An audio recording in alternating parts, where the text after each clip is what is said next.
Good afternoon.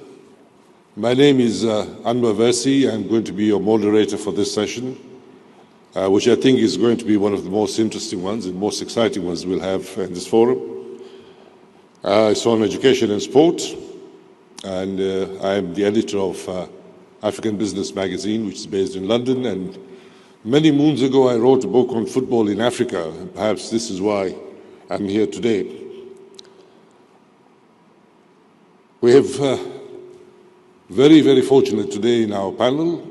We have one man who ran the biggest sport in the world.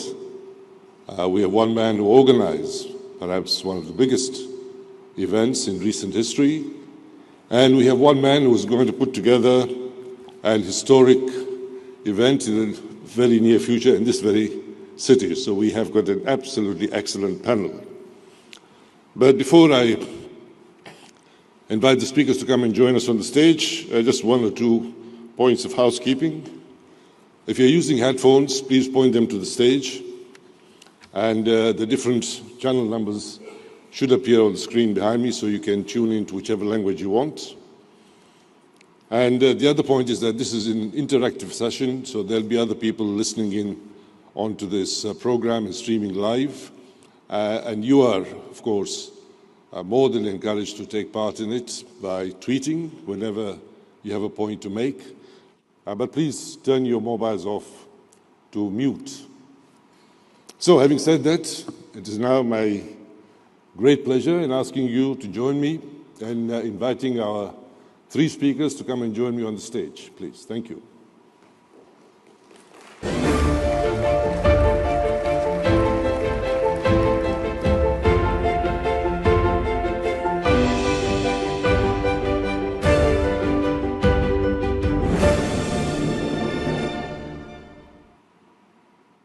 Thank you all, gentlemen. I'm sure that many of you will recognize the first gentleman, but the format here is that each one of them will introduce themselves, and I will start with Mr. Hassan here and then work our way through to the end to Sir Philip.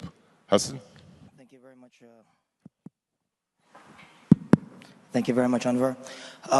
My name is Hassan Al-Dawadi. I'm the Secretary General for the Qatar 2022 Supreme Committee. I was formerly the CEO of the Qatar 2022 World Cup bid. I'd like to say that it's an honor and a privilege to be attending and participating in the WISE conference through this panel, and especially being with my esteemed colleagues. It's always very overwhelming being amongst the greats of the world of sports. And in particular with this panel, in terms of combining sports and education, I think one of the things that caused us to very passionately bid for the World Cup was the concept that it will leave a sustainable impact upon the Middle East. And it's a great catalyst. The World Cup is also a great catalyst towards initiatives such as WISE that combines both education with sports to ensure that the lasting benefits continue post the event. So, as I said, it's an honor being here. Thank you very much. Thank you. Paul? Good afternoon, and thank you. I'm Paul Tagliabue. I was recently the CEO of the National Football League in the United States for 17 years. Currently, I'm the chairman of the board of directors of Georgetown University in Washington, D.C. And of course, we're very proud to have a campus of our School of International Relations here in Education City in Doha. I guess my experience with this subject goes back over 50 years. At that time, I was getting out of high school, and I was actually being recruited to go to several dozen different colleges on what we call an athletic scholarship in the United States. So that was my introduction to the connection between academic performance and learning on the one hand and athletics on the other hand. And in subsequent decades, I ran the National Football League. We invested in youth programs at many different levels. So from the perspective of sport as well as from the perspective of education, this is a subject that's been of interest to me for many, many years, and I'm delighted to be here to discuss it with all of you today. Thank you very much. Sir Philip? Thank you, Anver. Really, I spoke with Anver on the phone last week and said I was really excited to be here. I'm the president of the Paralympic Games. The last issue, of course, was in London. But really, words excite me also, and innovative in the acronym WISE, that turns me on. Collaboration and collaborating for change. Well, I'm all about change. Most people don't like it, and I'm glad that collaborating is in there. That's what happened in London and made it such a success. And also building well-being. Well, I think we could add building well-being for the world. And since I've been president of the Paralympics since 2001, I've developed this passion, which is for education and sport, and really sport being a fundamental part of all young children's education. So I'm really looking forward to today. Thanks. Thank you very much. So the first question that I'm going to put to the panelists will go something along these lines. Said in many Western educational institutions, particularly in Britain and the US, sport is given a very, very prominent position. In fact, there's a saying that the Battle of Waterloo was won on the playing fields of Eton. Eton, as many of you will know, is a famous English public school, which has produced, I believe, more prime ministers than any other educational institution in the country. But anyway, sport is considered as essential to leadership qualities. So I will try to turn to Sir Philip first and ask him, Sir Philip, yourself, great Paralympic champion. You've won so many championships yourself. Why is sport held in such a revered place? Well, coming just first of all to the playing fields of Eton, never that I've played on those playing fields, but I think back in the 19th century, that was leadership of the very few to govern, control, and maybe even exploit the majority. I'm not saying that prime ministers today do that, but I think the 21st century is a very different place from the 19th century. And really, sport should be in schools and universities for the benefit of everybody. Just diverting maybe to the ecological discussion, but this planet Earth, you know, Baumgartner, who fell out of the sky and fell, I don't know how many kilometers a few weeks ago, he said as he was about to do it, why are we bothering with Mars when we've got the Earth down below? And that's the paradise, and I agree with that. And I think that we need a new form of education, balanced education, to deliver new leaders. And I think that we've only got 1 billion years left, you know, upon which we could survive as human beings on this earth. We've only been going as human beings 250,000 years. So I think that the time is right here with WISE to set the stage out for the future and not necessarily copy the past. And just another word on that. This has to start in the schools by delivering this balanced education. And I'm not against academia. Don't think that I am. And I know there's a lot of academics here. And it is important. But we must also have the subconscious acquisition of life skills. And sport is brilliant at this.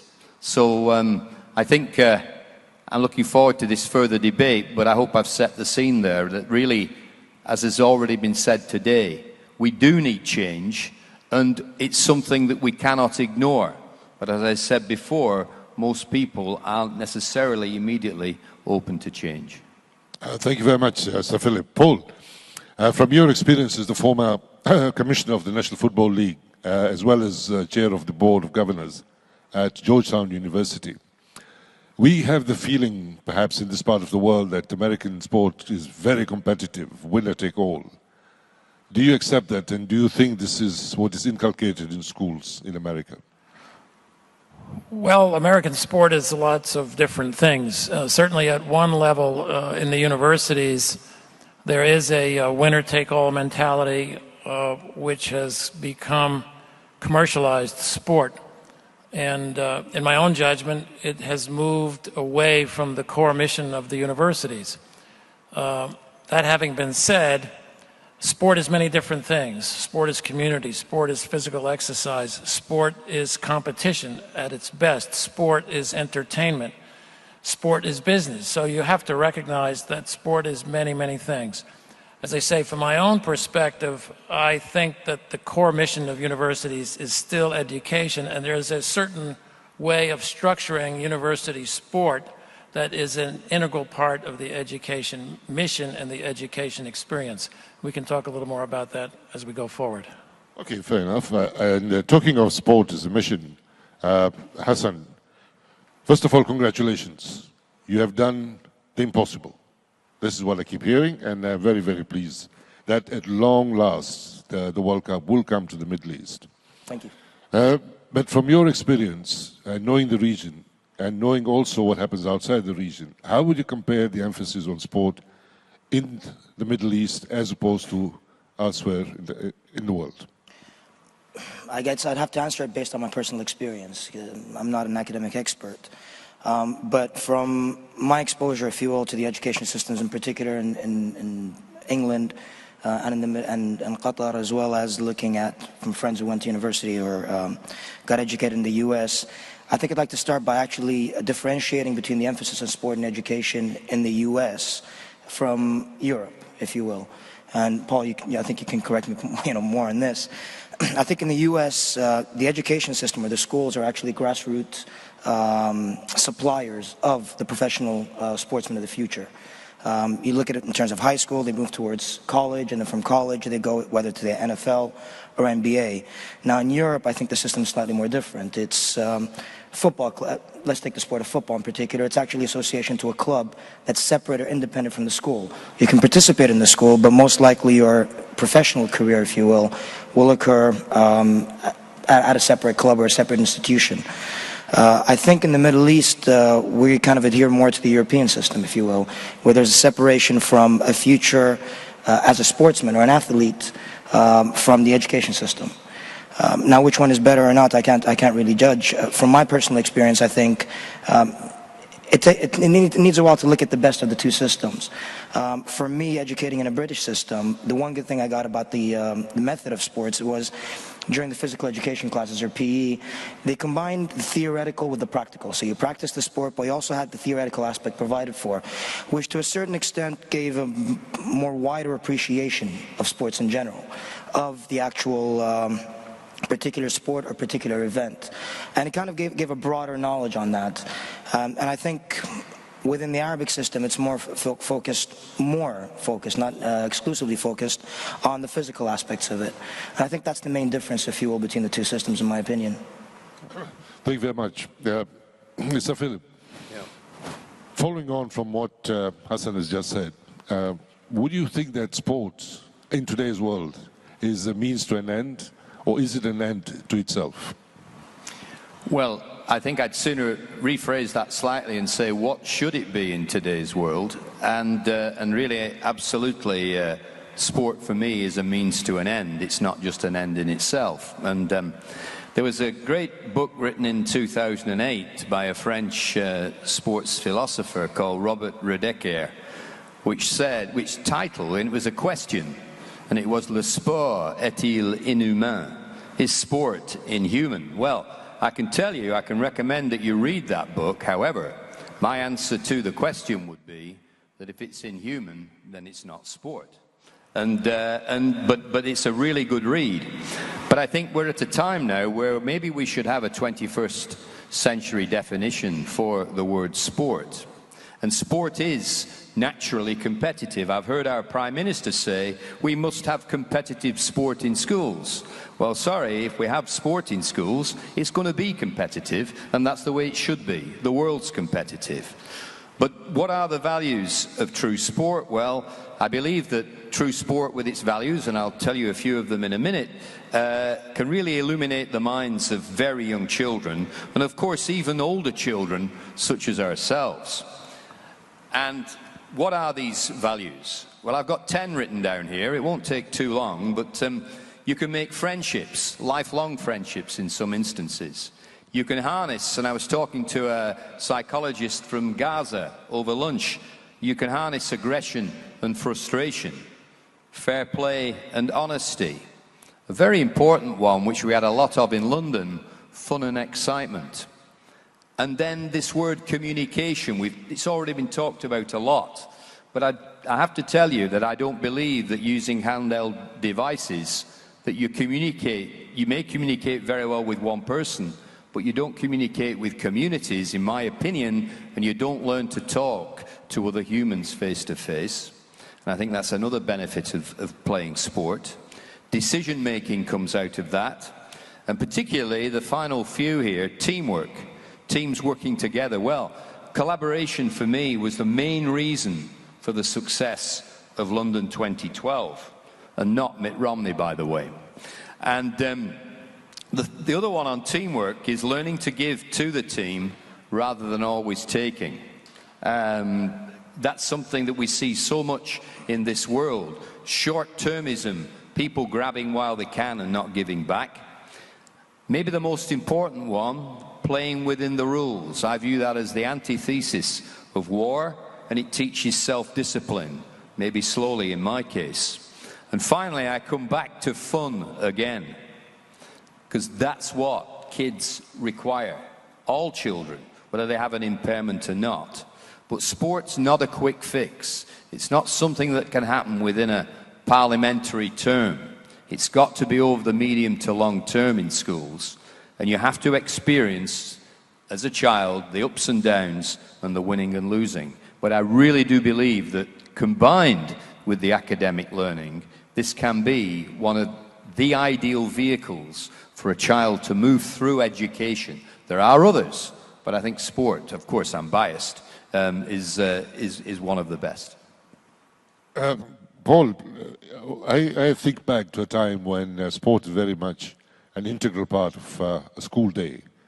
But lately, I think over the last 10, 15 years, we've seen, at least in England and other places in Europe, sports fields being lost and less emphasis being put on sport, especially with computer games and so many other distractions. How would you think is the place for sport in the American education system at the moment? Is it still alive? Is it still healthy? Yeah, I think it is. As I said before, I think it's present in different ways, in different levels, with different nuances. You know, in my perspective, it goes back to the fact that in some ways life is about 3 C's: competition, collaboration, and conflict. And I think it's our responsibility as educators, as parents, grandparents, to emphasize the collaboration, to welcome the competition, but to keep it within a sensible framework and to minimize the conflict, whether it's conflict among people, conflict among nations. So the way we look at sport at Georgetown is that we try to have a climate as we further the intellectual growth of our students. The climate is one of high achievement with personal responsibility for leadership and teamwork.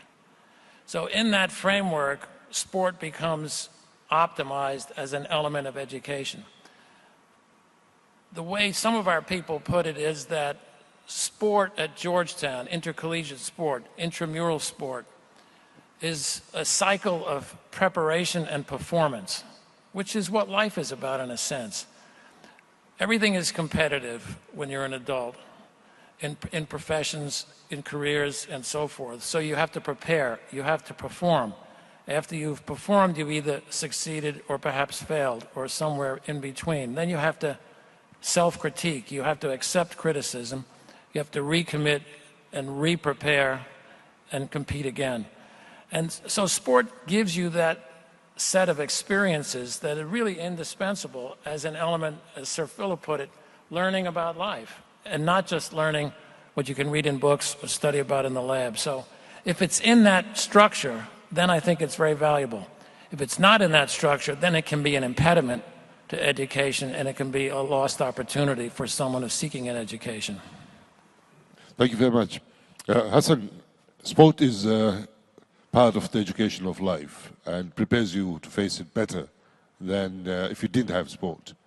What do you think is the attitude in the Arab world and in the Middle East? Is sport considered as very much an essential aspect of education, or is it something that you do outside education? I mean, I think, in my personal opinion, I think sports, to a certain extent, is not as embraced as I think, the gentleman pointed out it could be. In my personal opinion, again, I've got to clarify that. I think it's essential. I agree with what the gentleman said. I mean, ultimately, for me, sports builds character. It opens up doors. It's got through the medium of sports, who you are comes out to a large extent, or it helps in terms of creating the character that you are. Accordingly, I think for a nation that's passionate about sports, we perform sports, we play it every day, we follow it continuously, whether it's as readily available or as focused upon in our education system. I think gradually it will be. With the World Cup, I'm hoping that this will be also a catalyst where it will introduce more and more sporting initiatives within the frameworks that were mentioned in the education system, especially in the Middle East. For the time being, I think it's along the way, it's coming along the way, but it's not as structured or within the confines as mentioned earlier, and I think I'm looking forward to seeing it soon. Thank you very much. And coming back to you, Sir Philip, we recently witnessed this absolutely thrilling Paralympics in London. I hope you had the opportunity to see it and really enjoy the performances. It was also very inspiring. But Sir Philip, how easy is it, or how difficult is it to integrate the disabled and other people who are marginalized into the mainstream of sport? Well, yeah, how easy is it? Well, I've written down here, it depends on the mindset of the integrators. Are their mindsets positive or negative? And you may already know that I'm a great believer in dropping the D word. So, which is, the first step for me is to remove the term the disabled from the lexicon. And why? Because it's purely negative in its derivation. If you look at what disabled means in the dictionary, it means does not work. And then it has a collectivizing, a marginalizing effect, and it's all embracing. It's not specific enough. So I think that's very important, and normally I recommend don't look for an alternative, just don't use it. We all should be viewed as members of one society, and it's a little bit like bringing minorities, and you know about minorities, bringing minorities into the mainstream. But coming to the Paralympics and their great success, really, the Paralympics, their greatest, I think, benefit over the past few years, but particularly in London, has been dispelling myths, dispelling negativity. And, but it's not dispelling negativity like many nations have taken legislation out, you know, with regard to the disabled.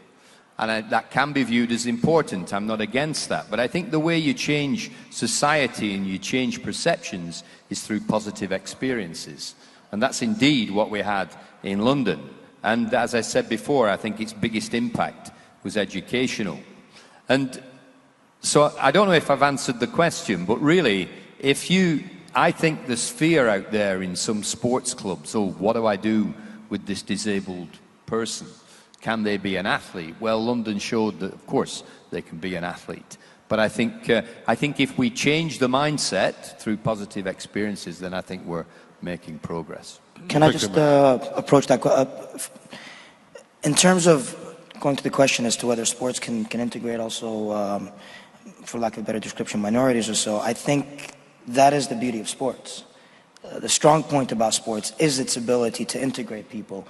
It's its ability to bring in people from whatever fringes, if you will, of society within a group of collective individuals practicing a certain sport. I mean, you know, based on my experience, I mean, I went to, when I was younger, I traveled all over the world, and one of the greatest introductions for me into making friends and into the society and into, if you will, the school cliques was through sports. Scunthorpe, I went there to do my A-levels. And if it wasn't for football and getting to know or participating in the football team and participating in a number of the sporting events, I would not have made any friends as fast as I did. I think it's probably one of the most efficient ways of, of including people from within different sectors of society, different parts of society, and also breaking down barriers. And you can see this on a much higher level, I think, in 2007 in Iraq when it won the Asian Cup. People from different sects in a country that's unfortunately ripped apart by differences in beliefs and otherwise were united in that one moment, in that one instant during a sporting event. So that's the power that sports has in terms of uniting people and bringing people together. So it can be a very, very powerful tool to break down bridges and include every part of society within a function.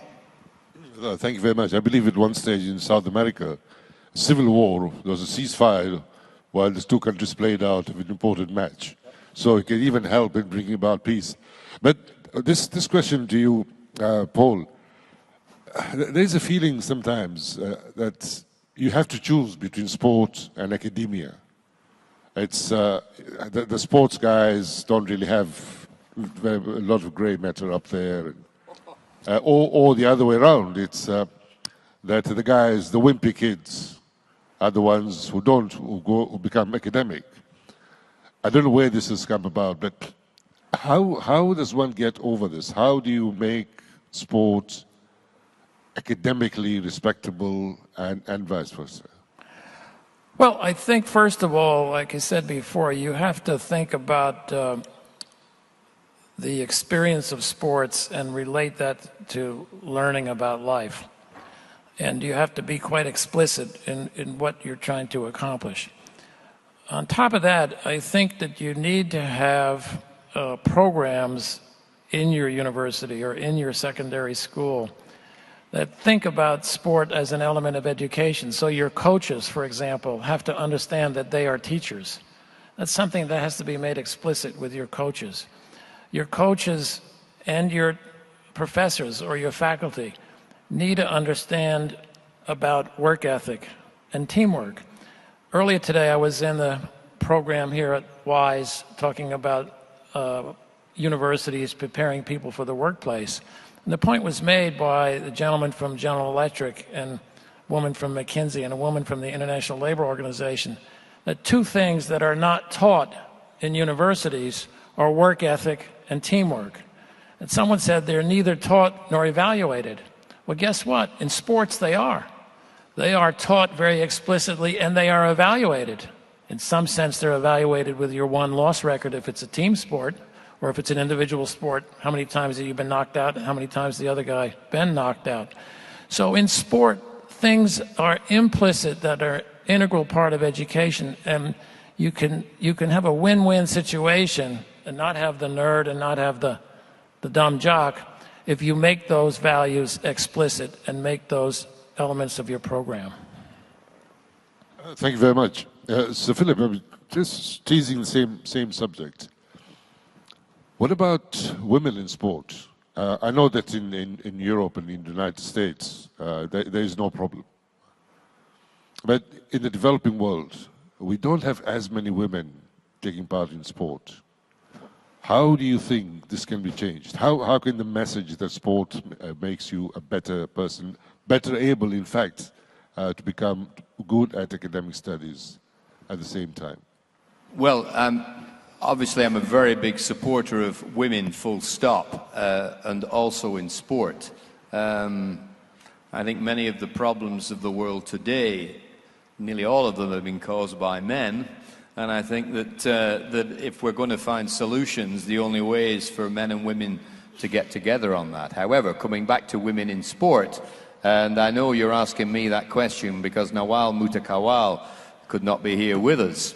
But I think a lot of progress has been made in the West. And let's not forget that women did not have an equal chance of sport in the West long ago. And they've fought very, very hard for that.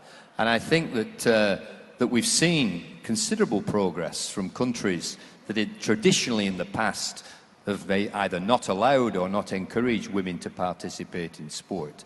And I've been to Iran on several occasions, and progress is being made in what some people would think as a, you know, as a maybe an Islamic extremist country there. But definitely, I've seen great progress there. I think we've got to, as men, because men still rule most sports, we have to promote it, and that's what we're doing in the Paralympic movement. That's what Jacques Rogge is doing very forcibly within the Olympic movement. And I think also we have to promote women in important positions in sport. And that develops out of national organizations, doesn't develop at the international level, and we have to promote that. But women, give them the voice. If you don't give it to them, men, they'll grab it off you anyway. And I think we're going to see great continuing success there. Well, I certainly hope so. Hassan, how can sport actually influence lifestyle choices for students? Well, I think for all the reasons that we've been talking about earlier. I mean, the participation in sports, I think the first thing is to actually make it easily available or easy to participate in. Once people start getting involved in sports, once the younger generation gets involved in sports, all the different elements that we just mentioned earlier, the teamwork, the leadership, the building of character, the fairness, all these principles, if you will, that we've touched upon and are inherent within sport will come out to influence people's lifestyles. It's a matter of making it available. It's a matter of making it easily accessible to individuals to be able to participate within the sport, within a certain sporting activity that they prefer. So, for example, having more infrastructure built to allow for more jogging facilities, to have some more football stadiums built or five-a-side football stadiums. Whatever sport that's the easiest to have access to. Once you have that in place, I think what you'll find is inherently, as you participate in sport, it just influences your life. You see it within anybody who wants it. And again, I think as you add more and more, if you will, friendly competition, I believe in the principles of competition in sport. Sport is competitive by nature, provided it's tempered with the principles of fair sportsmanship. You'll find people more excited about it and more willing to adhere to all these principles that come out of it. Yeah, thank you very much. I mean, one of the things I think we noticed in the Olympic Games in Britain this time, that Britain won a number of medals that they had not been able to win before. And so this meant that there was a will to win, there's a desire to win, and also that it was possible by particular training, hard training, to actually achieve the goals that set themselves out to do.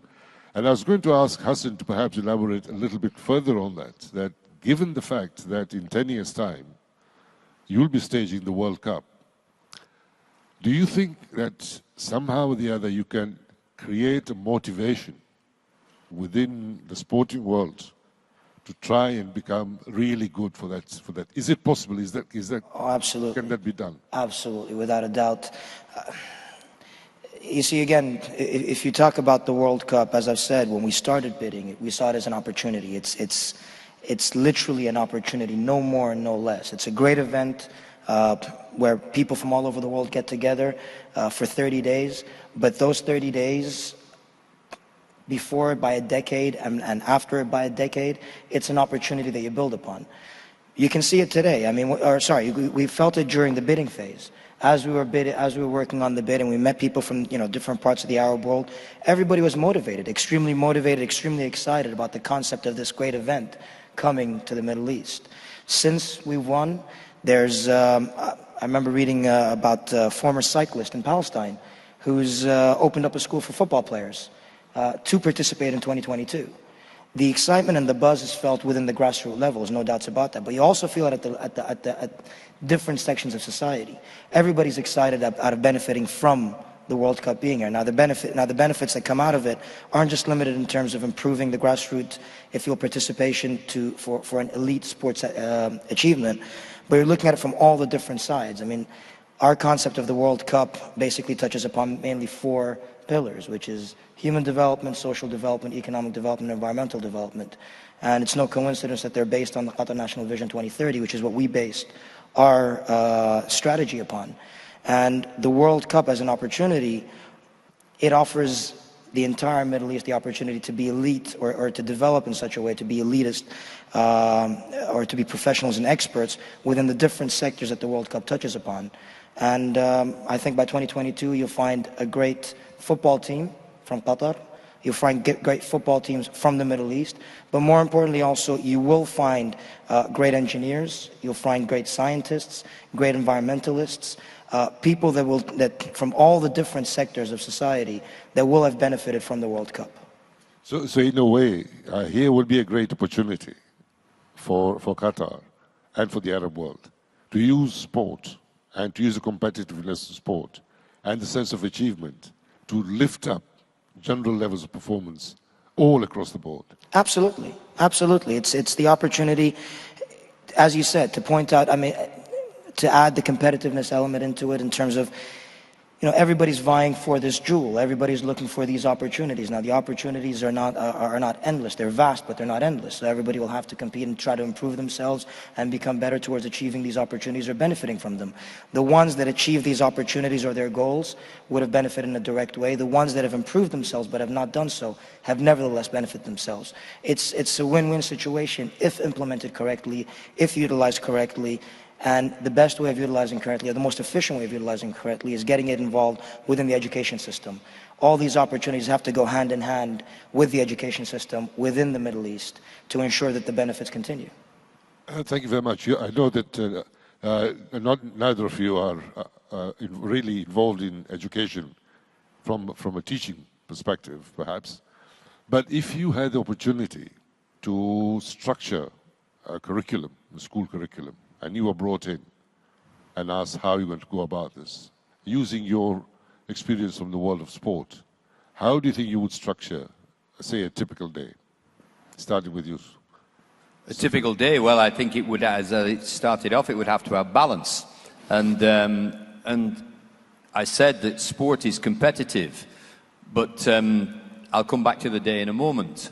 But what I wouldn't teach to young kids would be winning. I don't think you can teach winning. I think that's quite natural in the individual. But it would be about skills, it would be about getting better, it would be, if it was a team sport, about team play, but it would build up very, very slowly. It would maintain its fun aspect. And I know that the previous government in Britain, and I'm definitely not being political here, was working towards 5 hours a week of sport in each school for each child of all ages. That hasn't been achieved, and I'm concerned by some of the steps taken by the current government with regard to that. And I don't think that Britain is that wonderful homeland of sport in schools as it used to be, and I think we need to address that. But I think it would form, as I said before, a really balanced part of education. And I would hope that we could get away from league tables and always testing, and allow things to move through and put emphasis on sport, but don't not have to constantly test, but let things follow through from primary school through to junior, as we have it in Britain, and then through to senior. Paul? Well, I've actually tried to do this, and you know, I think let's take an example of kids who are about, let's say, 10 to 13 years old. I think what you need to do is make the game simple. It may be an oversimplified version of the sport, whatever it is, team sport or individual sport. I think you need to involve the parents or the grandparents or the aunt or the uncle or the older brother, older sister. You need to have the teachers who are in the classroom talking to the coaches who are in the arena or on the field. They have to work together. They all have to recognize their teaching. It has to be a coordinated effort. At the National Football League, we used to run a program and fund a program with other partners where we would pay the salary of a man or a woman who was trained to go in and be the coordinator of the parents, the grandparents, the coaches, the teachers, the administrators. And it was designed to see whether that type of program would raise the academic performance of high school athletes. Had very positive, dramatic effect. So if it's done thoughtfully, and Hassan and I have been talking to each other probably for 3 or 4 years, and I think he's really onto something when he says that the World Cup here will become a catalyst for participation, not just in sport, but in education and in science and in professions at all levels. Because when they get going with their youth programs, one of the first things that you'll find is the young people have a sense of self-esteem. They have a sense of achievement. They have a sense of self-confidence. And that carries from the athletic field into other endeavors in life. So, I think what they're doing is going to unfold over time and be quite a remarkable story by the time we get to 2022. Yeah, Hassan, coming back to you, we're looking at 600 million children don't have schooling or are unlikely to get schooling. And WISE is trying various approaches to see how we can try and close this gap. But my experience, I don't know if it's probably yours as well, is that no matter how poor a society and no matter how difficult it might be for the children to get education, the one thing they won't do is they'll kick a ball around. If you haven't got a ball, they'll make a ball out of something, and they will kick it around and derive huge pleasure out of it without any encouragement from anyone. How can we use this spirit? So obviously there's something there that brings them together, they organize it. How can we use that to try and fill in the gaps of formal education? Is it possible? Can that be brought into play?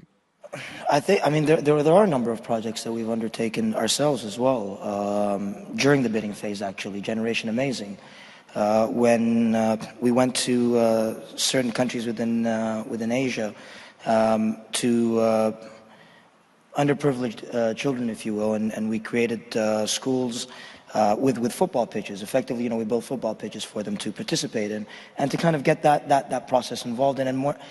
It was initially to get more community spirit involved, and also to add the principles of sportsmanship to the younger generation. But also, in doing so, we came to realize, and we offered them, just to add, an opportunity to visit one of the games of the World Cup. Certain people who showed promise in terms of leadership and otherwise, we offered them an opportunity to visit South Africa to attend a World Cup match.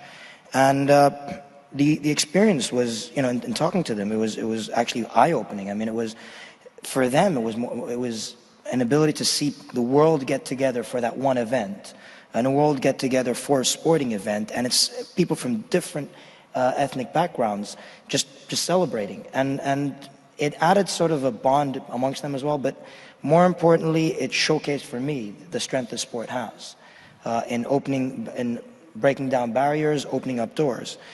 I think, going back to more specifically to your question, it's, again, providing the facilities, ensuring that the facilities are available, ensuring that it's easy for people to participate in the sports, and then gradually linking sporting events with education. Whether it may be that you've got, for example, coaches that also double up as teachers and provide certain lessons, rudimentary at first, but then become more and more sophisticated gradually, depending on the facilities and the circumstances surrounding the individuals. But the point is, it's getting everybody to participate in the game, and more importantly, finding that link. It's a great doorway towards education. Finding that link towards education. Education doesn't necessarily have to be, in a classroom with 4 doors. It could be on the football pitch itself. Get people to play, and then give them a biology class or whatever it may be. It might not be, my example might not be very practical, but it's a solution as opposed to not doing anything. But it's utilizing that great passion that sport inspires in people and linking it to a necessity that is education. We're sort of slowly winding our way down towards the end of the first session of this discussion, and then we'll come to you, and you can ask your questions. So just to wind everything down on this side, I'd like to ask each of the panelists what sport has meant to you in your personal life. Start with you, Sir Philip, please. Well, I think it's been nearly everything at different times of my life. When I was at school, before I had my accident, I used to like playing sport. I didn't like training at all. And then the second day I was in bed after falling rock climbing and breaking my back, I saw them playing wheelchair basketball outdoors, and I thought subconsciously that must be for me. And I went to Manchester University, I scraped through my degree in geography, but definitely got a first-class honours in wheelchair basketball. And I was training with the stand-up team there, who there wasn't one Englishman playing for them. I think there were, of course, Americans and Egyptians and Mexicans, but I was training with them. Then I went to France with sport, playing basketball, and that's where I acquired a second language, which has been crucial, really, for me to be elected as president of the International Paralympic Committee. And even more importantly, I found my wife, who sat over there, probably the greatest thing I've ever found, actually. Dug her up in France, and we've been together for 38 years now. And so sport's done everything for me. And then in my administrative life, you know, learning to sleep on big decisions. Don't rush a big decision. I would have done that at 25. I'd have been straight in there. And I think also learning to listen, which is probably not an easy thing to do when you're young. And I know that we've got the learners here who want to be listened to, and I absolutely agree with that. And so you never stop learning through sport. It's just this wonderful vehicle that can hopefully take you through a very full life. Thank you very much, Paul.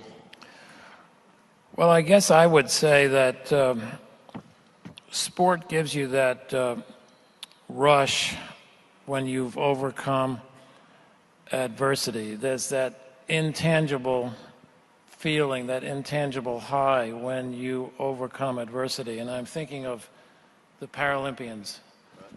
It's the most palpable there. I had the good fortune of meeting Sir Philip in 2010 in Vancouver, where we attended the Winter Paralympic Games together.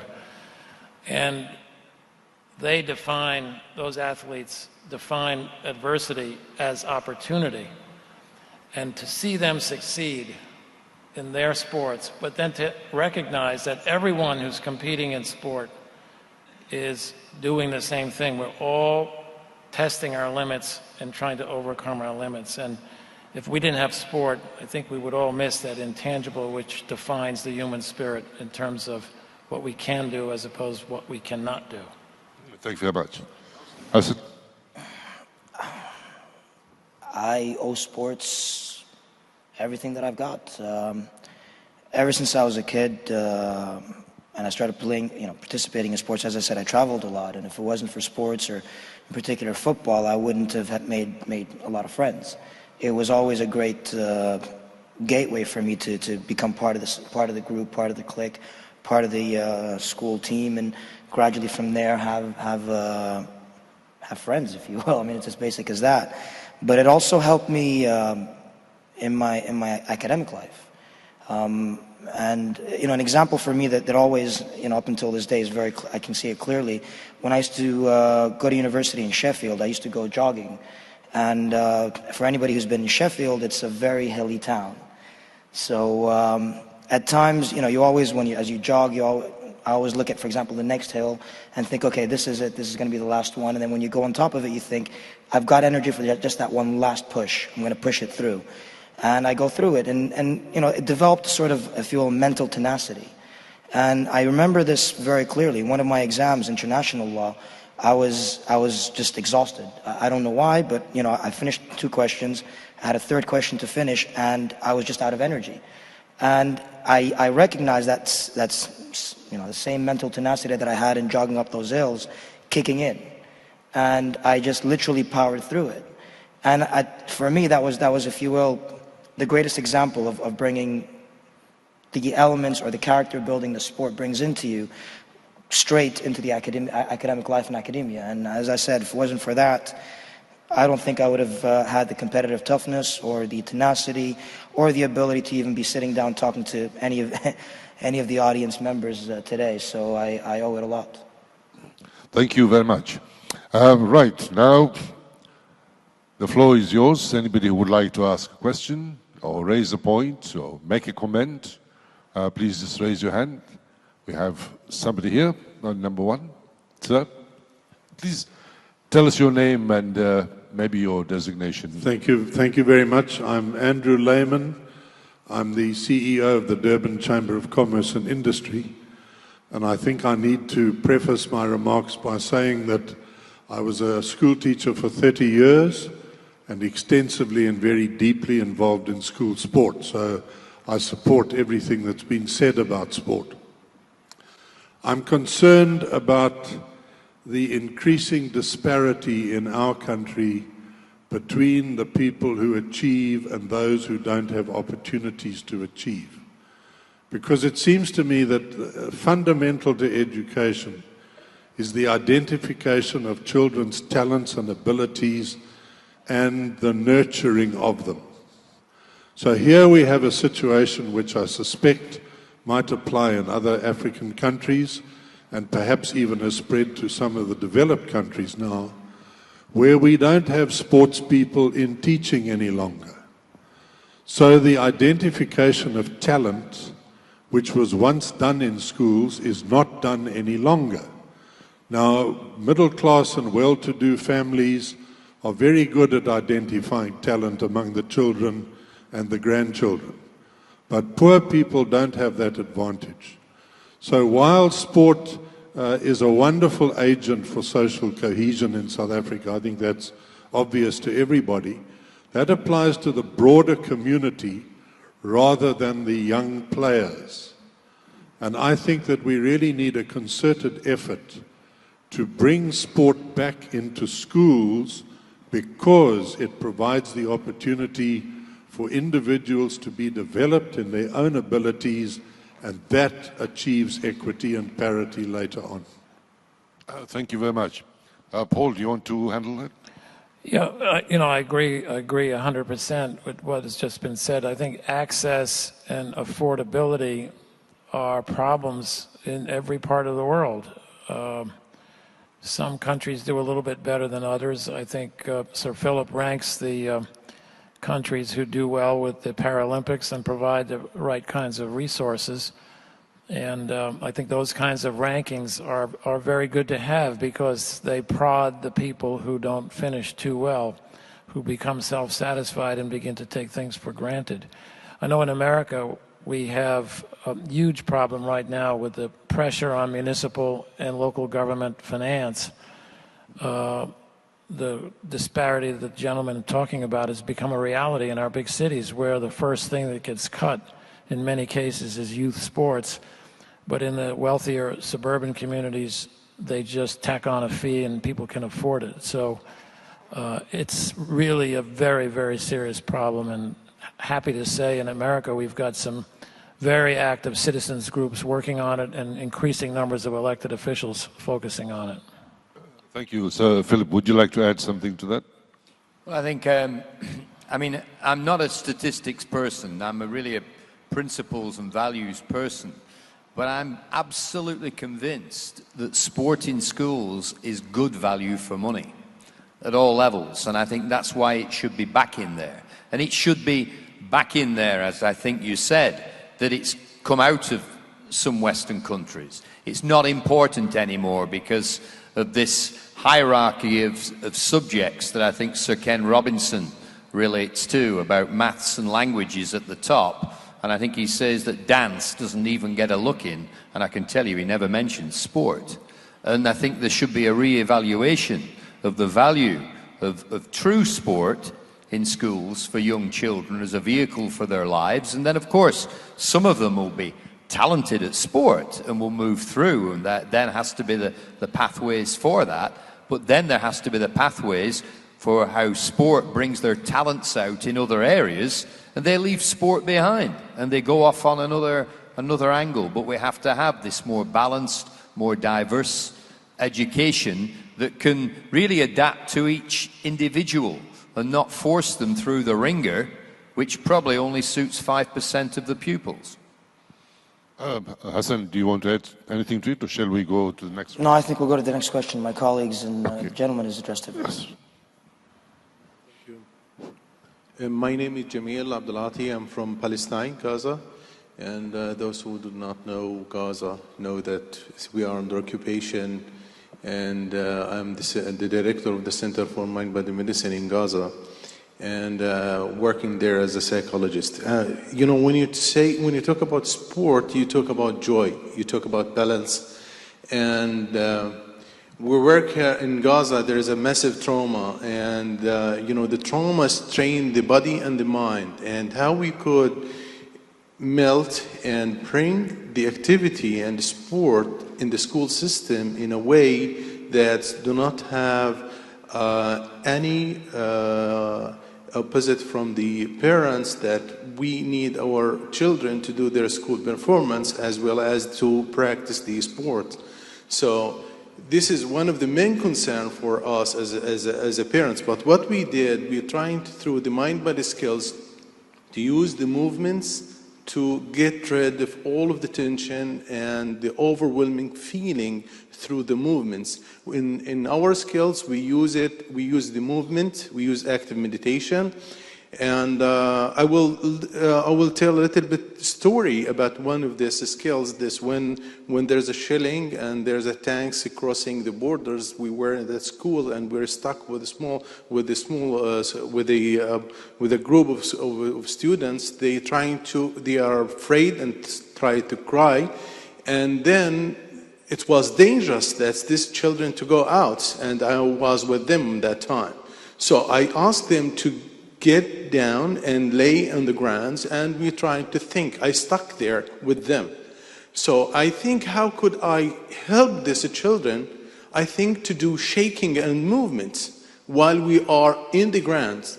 So how to use this issue and use the movement to get rid of the body from the tension, and from time to time, when the tanks shooting, the bullets, we shake our bodies, and then when to stop, we stop. And we repeat that from time to time, and this we could help the children to be balanced and to be aware of the dangers outside, and at the same time to use the movement and to use in order to make the balance. So it's important that in our work that to bring the activities within the class context to help the children for more school performance. This is one of the indicators for the parents and also for all the community of improvement of the kids.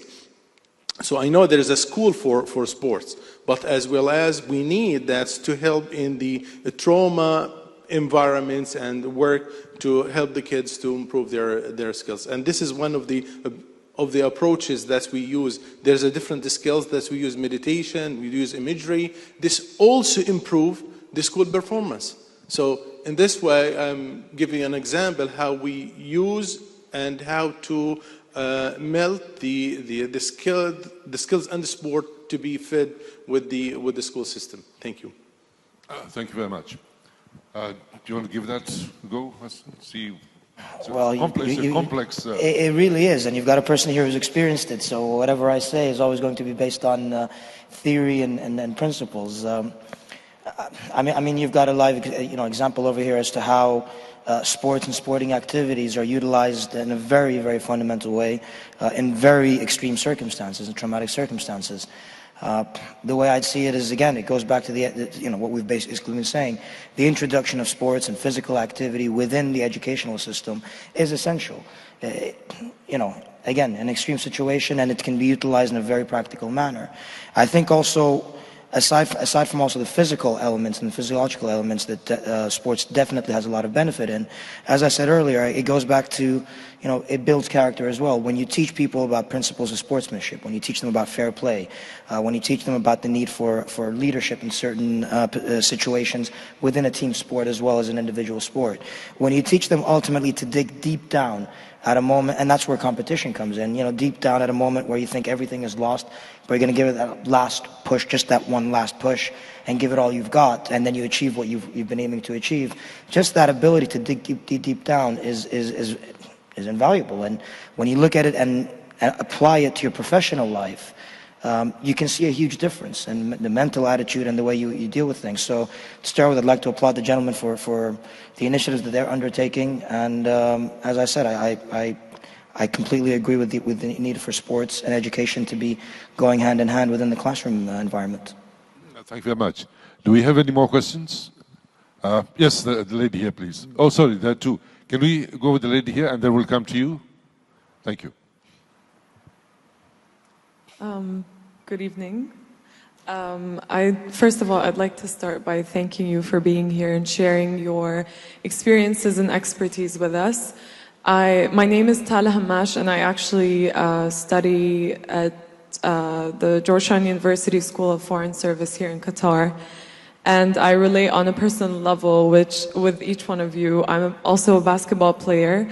And one of my first experiences in Qatar, because I came here to pursue my college degree, was the 2022 bid for the World Cup, and that was absolutely amazing. You have mentioned, I'm just going to focus a little bit on women. And Sir Philip Craven, you mentioned that women in the West fought very hard to get their opportunity or participation. And for me, that's of great value, because I feel like, the responsibility goes, different ways. It's my responsibility. It's also the responsibility of different organizations or departments or, different social actors. But I'd like to put this question out and see, your feedback I'd like to know what you think and on whose responsibility you think it is, to ensure that women receive this opportunity to participate in sports. Because personally speaking, from a personal experience, as a basketball player and as a person, a community service worker who's coached Iraqi refugees, I've seen how much sport, how much it can do for you, how much, it's such a great way of empowerment. So I'd just like to hear what you think about that. Thank you. Thank you very much. Whose responsibility? I'm kicking off. Okay, well, that's fine. Whose responsibility is it? That's a good question. Well, I'm here today because I didn't like the way I was being treated, because the founder of our movement, a man called Sir Ludwig Gutmann, who was a great man, he devised rehabilitation systems through sport that meant that people with spinal injuries didn't die within 3 or 6 months, but lasted even as long as me. I've been going 45 years now. But I crossed swords with him when I found out that he still really treated, in his mind, athletes like patients, and I wasn't going to have that anymore. So I'm not going to give you any more of that story now, but just to say that I think fundamentally, it is the individual that's being oppressed, if I can use that word, which is a bit strong maybe, that has to react. But I think through my experience around the world, and now I'm not 18, fortunately, and I'm 62, I've learned there's a way to get through with regard to when you want something and you want more participation of women in sport. We want more people playing Paralympic sport. And I think that shows, and it comes back to that word, which is collaboration, collaborating for change. And I think that's where this teamwork, but the women's movement or women's movements or women in general, I mean, they're so well heard these days relative to how they used to be, that I don't think you've got to push too hard at what is at least a door that's very much, I think, partially or nearly totally open now. But I think it's got to come from women to begin with. But surely governments are not going to turn a blind eye to you now. I mean, we're in the 21st century now. So let's move ahead together. But men and women, as I've said before, have got to come together to solve problems. And women in sport, if it's still a problem, then men and women similarly have got to come together and solve it. Lady, do you think that's a satisfactory answer, or do you think the conditions are different in different places? I think that's great insight. I would like to hear from Sir Paul and Mr. Tamir. So if possible, just because I'm extremely interested in this, and I was actually kind of more focused perhaps on the Middle East region, because there are, believe it or not, there are still sort of cultural constraints. Oh, we know. And traditional constraints, exactly. And I'm sure you've heard of... We've seen it recently. Yes, exactly. In the Saudi delegation in the Olympics in London, there was a big fuss about the female representatives. So I would really, really appreciate, some, your insight on this. I think your wish can be granted. If possible. Wow, talk about putting pressure now on an answer. I genuinely think it's a responsibility of everybody, society in general, every aspect of society, every player of society, organizations, women themselves, fighting for their rights or demanding their rights to participate in sports, but also other aspects of society in facilitating and assisting women achieving that. You take the example of the Saudi female. I think the Saudi government took a very, very great step. Yes, there was the backlash, and there's always going to be the backlash from people who disagree. In the end, it's a question of being very sure about your principles, being very sure for what you stand for, and continuing with it. And she, very bravely went out on the global stage at a moment in time when it could have been very easy for her just to step back.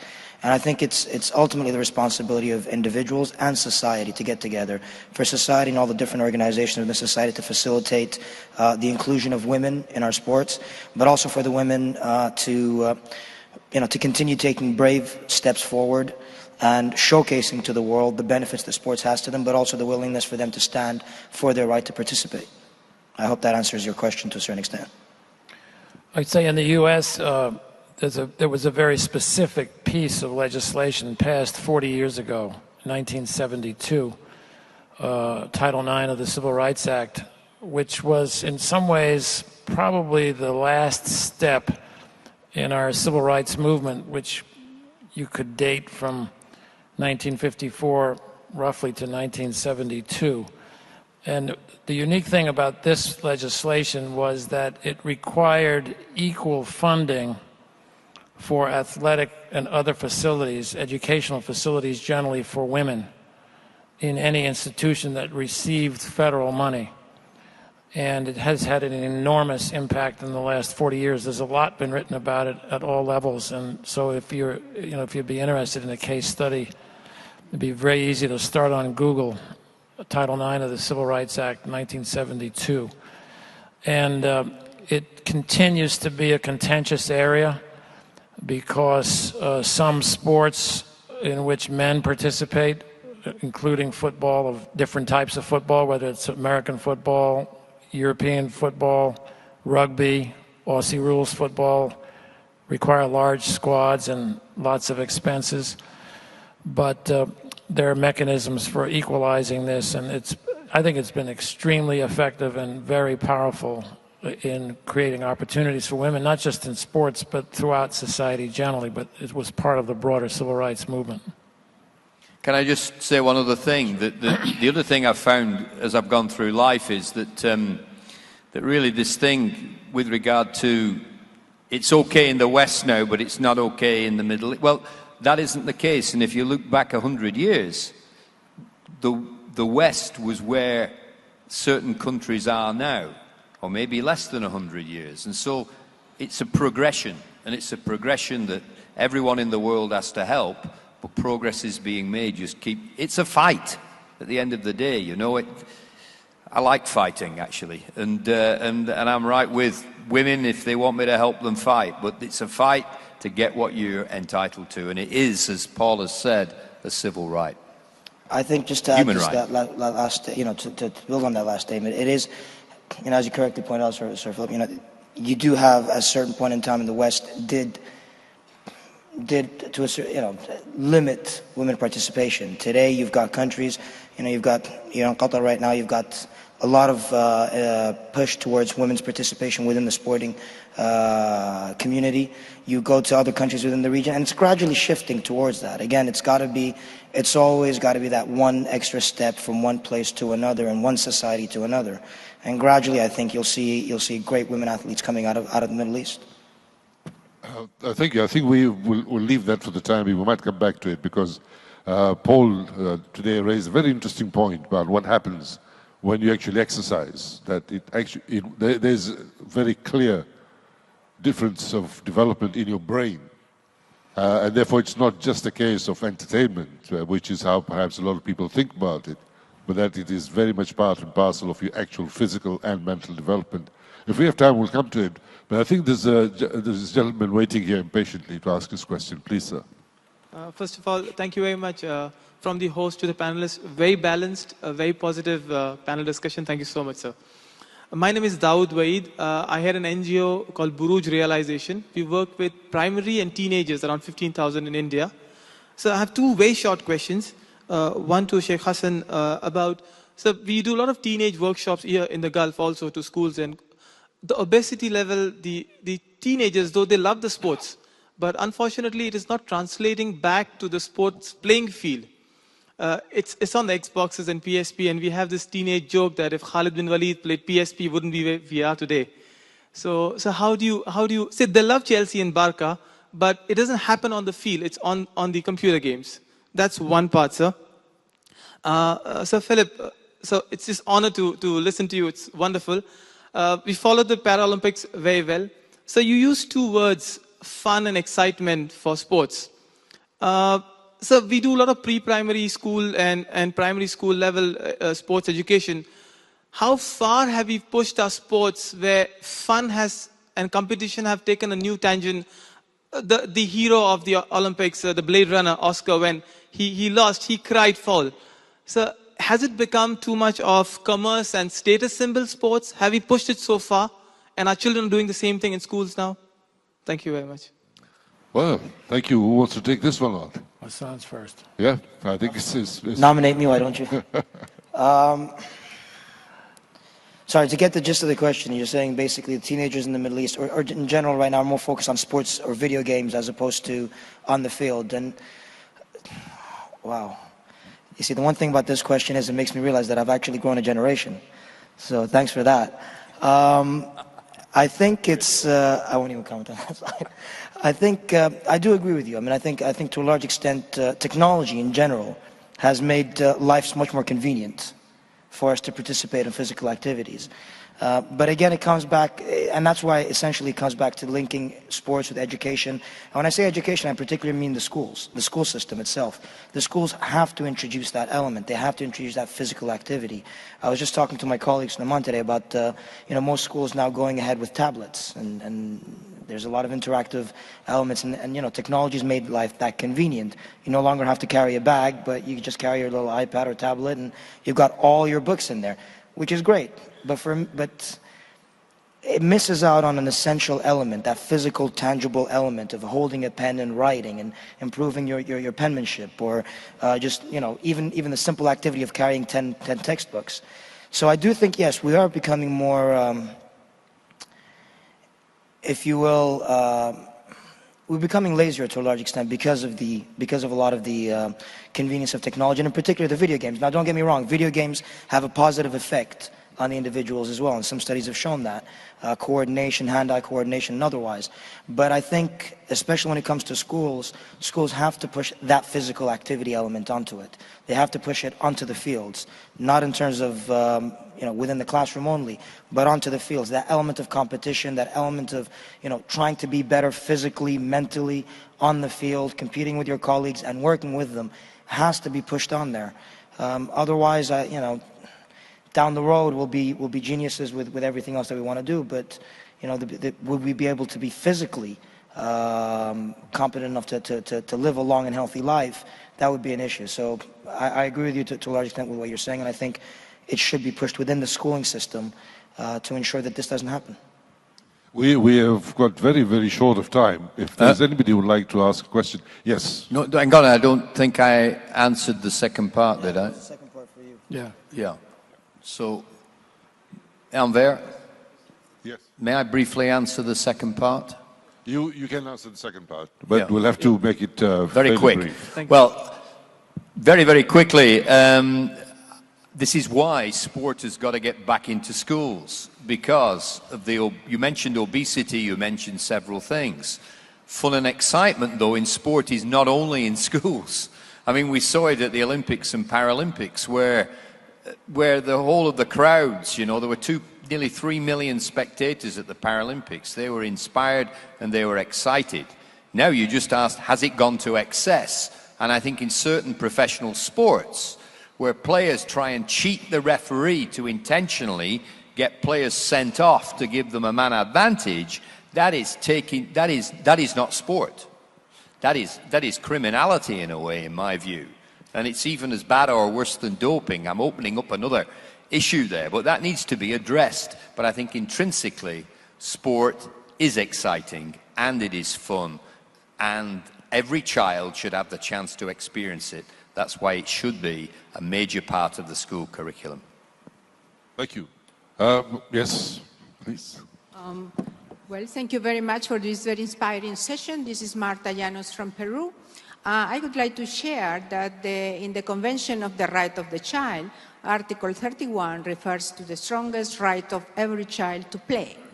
And I think the subject of play encompasses sports and encompasses movement, and this goes together with the new concepts and new research in neuroscience. The more we are able to move, the more we are able to have possibilities of managing our bodies, the more our minds become more flexible, becomes more understanding. And I think in a sense, if we are talking about this very big theme of well-being, this is what the power of, we call it play, sports, movement can have towards the development of human beings. And if I go further, if we have human beings that are flexible, that are really easy and able to understand and move in the path of life, then you are really contributors of peace. And therefore, I feel that right now it is a great discussion, because when we talk about play, sometimes people try to say, well, if you are going to play, well, I better don't send my small child of 3 or 4 years old to play, because what is going to be learning is just playing. And I think this is a great myth, that in the new paradigm on 21st century, we should all be responsible for changing this misconception and stereotypes about play.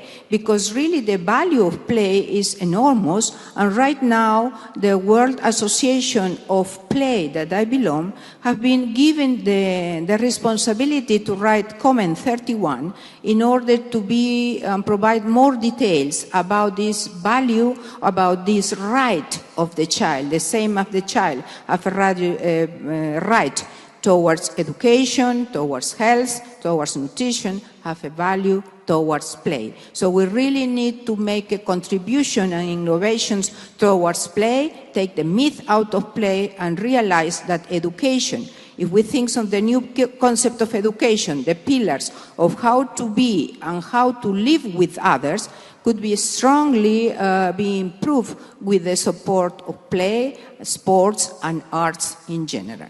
Thank you very much. Thank you very much. I'm sure that everybody on this side agrees with you 100%. Paul, you've got, I think, 2 minutes to add to that, if you would. Well, I think the comment just underscores the point that you and I were discussing yesterday, that as the comment suggested, there's more and more scientific evidence now that play not only strengthens the body, invigorates the body, the circulatory system, but it actually has a physical effect on the brain and the chemistry of the brain. And it makes the brain function better, process information better, in some ways contributes to intelligence and to all of the faculties that the brain manages. So I think the point being made is very, very important, and the science that's going to unfold in the next decade or two in this area, I think, is going to be phenomenal in helping societies understand the difference between a sedentary lifestyle and a lifestyle that involves exercise, including sport. Thank you very much. Unfortunately, we've run out of time just as things are beginning to get really interesting. But, of course, you can always try and speak to the panel, and I'm sure that you can engage in very, very lively discussions as we go along. So all that's left for me to do is to thank my speakers. But before you go, I've been told that there'll be a break now for 30 minutes, after which there'll be a special address by Andreas Schelzer. So you can go for 30 minutes and then come back and listen to the special address. And before we all take our leave, I would like to invite you to join me in showing our appreciation to our wonderful panel today. Thank you very much, and goodbye.